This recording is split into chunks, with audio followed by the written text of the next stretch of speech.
नमस्कार, top Felix में आपका स्वागत है। मैं हूं सीएम पटेल और हम पढ़ने वाले हैं संविधान। संविधान का हम परिचय आज पढ़ेंगे कि संविधान क्या होता है, संविधान के प्रकार क्या होते हैं, राज्य व्यवस्था क्या होती है, राजनीति शास्त्र क्या होता है, आपका संविधान क्या होता है, राज्य क्या होता है, कितने प्रकार होते हैं राज्य के, एकात्मक, संघात्मक, परिसंघात्मक, राज्यों का संघ। तो ये सारी चीज़ पर हम चर्चा करेंगे। तो आइए हम चर्चा करते हैं भारत के संविधान की। तो सबसे पहले तो संविधान। तो आप जानते हैं पहले राजा महाराजा हुआ करते थे। जो राजा महाराजा होते थे वो जो बोलते थे वही कानून माना जाता था।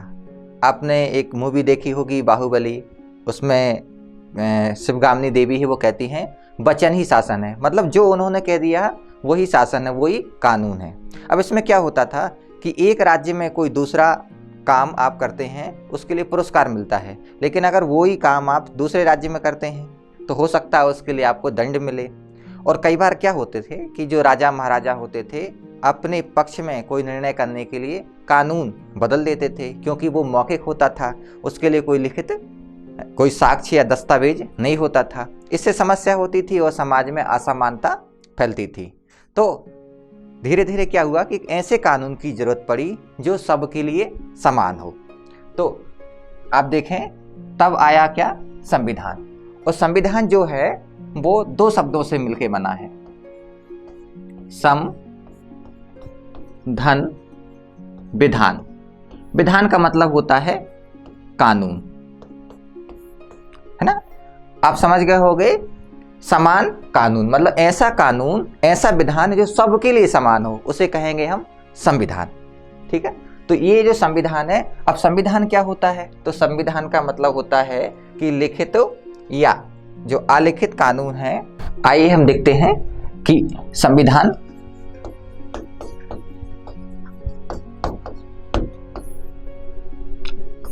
क्या होता है। तो देखिए, इसमें लिखित या अलिखित कानूनों एवं नियमों का समूह। ये समूह होता है जिसमें नियम भी होते हैं, जिसमें कानून होते हैं, और इन नियम कानून के आधार पर क्या होता है, किसी देश की शासन व्यवस्था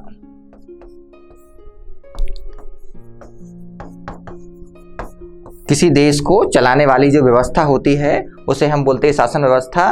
तो वो इन नियम कानून के आधार पर चलाई जाती है। सरल भाषा में नियम कानून का ऐसा समूह, ऐसा दस्तावेज जिसके आधार पर किसी देश की शासन व्यवस्था का संचालन किया जाता है। अब देखिए, यहाँ पर एक शब्द हमने कहा कि शासन व्यवस्था, एक शब्द हम कहते हैं राज्य व्यवस्था, एक शब्द हमने अभी चर्चा की संविधान। तो इनमें कुछ बेसिक अंतर होते हैं। सबसे पहला, जैसे हम पढ़ते हैं क्या, संविधान जो मैंने आपको बताया कि लिखित या अलिखित कानूनों का ऐसा समूह, नियमों का ऐसा समूह जिसके आधार पर किसी देश की शासन व्यवस्था का संचालन किया जाता है। संविधान में देश को राज्य भी कहा जाता है, तो हम उस पर भी चर्चा करेंगे, राज्य क्या होता है। फिर दूसरा शब्द जिसे हम कहते हैं राज्य व्यवस्था। राज्य व्यवस्था जिसे हम इंग्लिश में पॉलिटी कहते हैं। पॉलिटी का मतलब होता है संविधान के साथ साथ जो विकसित कानून है,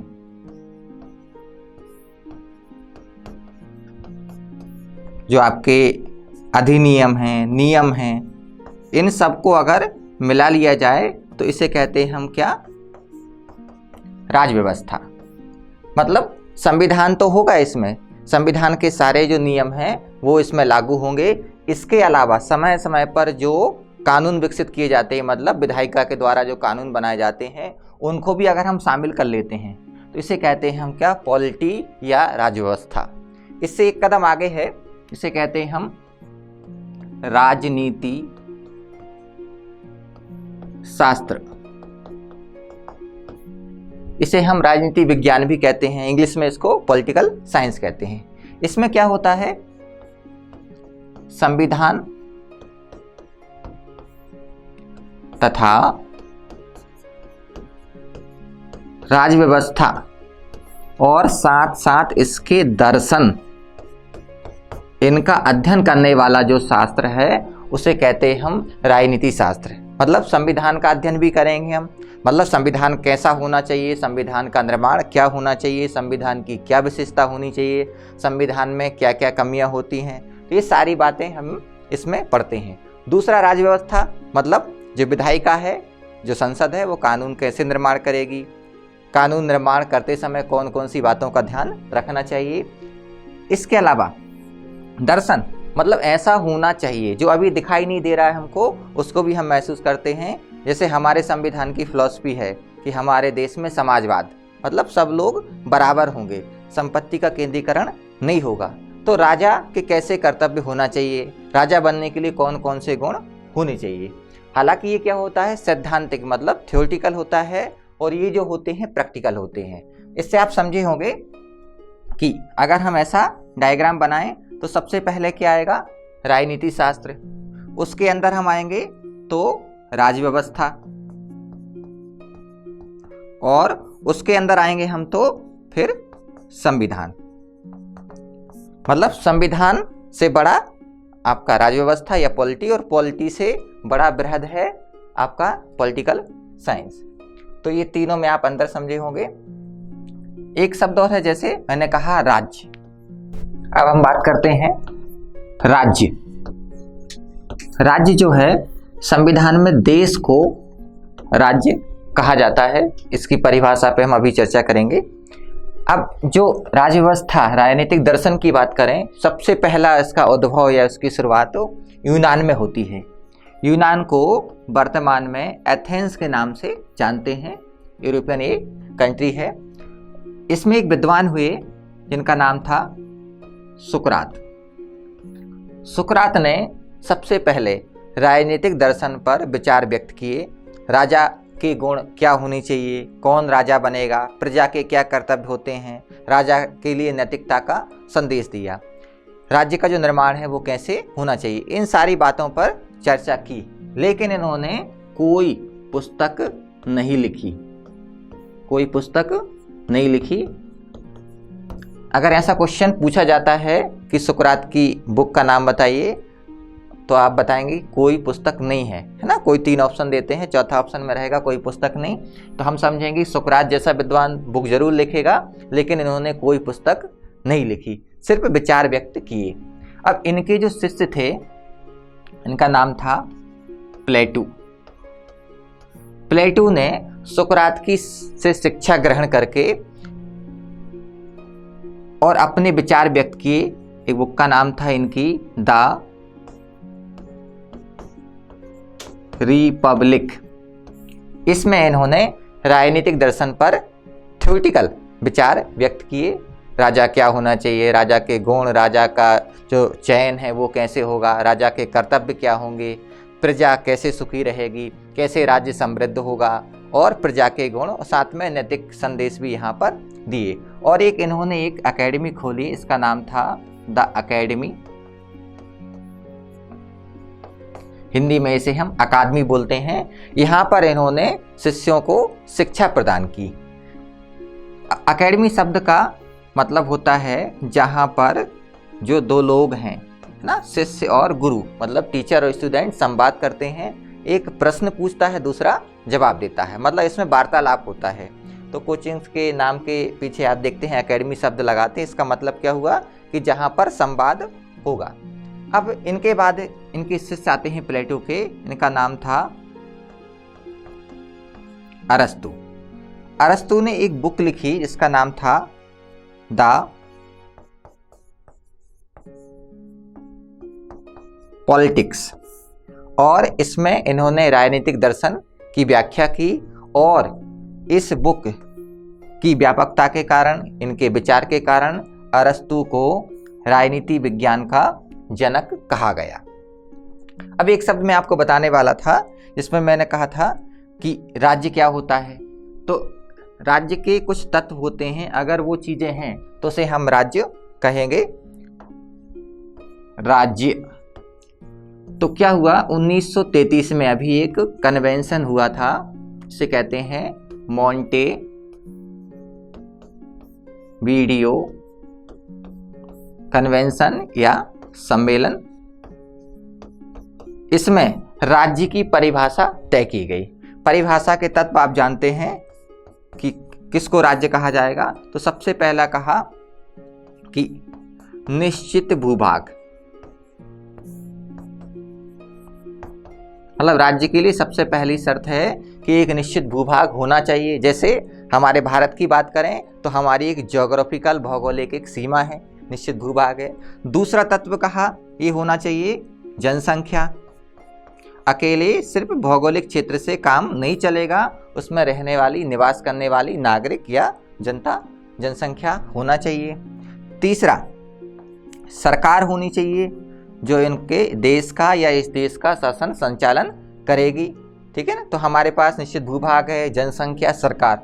तीसरा जो सरकार है वो संप्रभु होनी चाहिए, सोवर्ण होनी चाहिए। संप्रभु का मतलब होता है कि सरकार जो है उस देश के जो मुखिया हैं वो अपने निर्णय लेने में स्वतंत्र होते हैं, वो किसी प्रकार का बाहरी हस्तक्षेप स्वीकार नहीं करते हैं। तो राज्य के तत्व हैं, अगर ये 4 तत्व हैं तो उसे हम राज्य कहते हैं।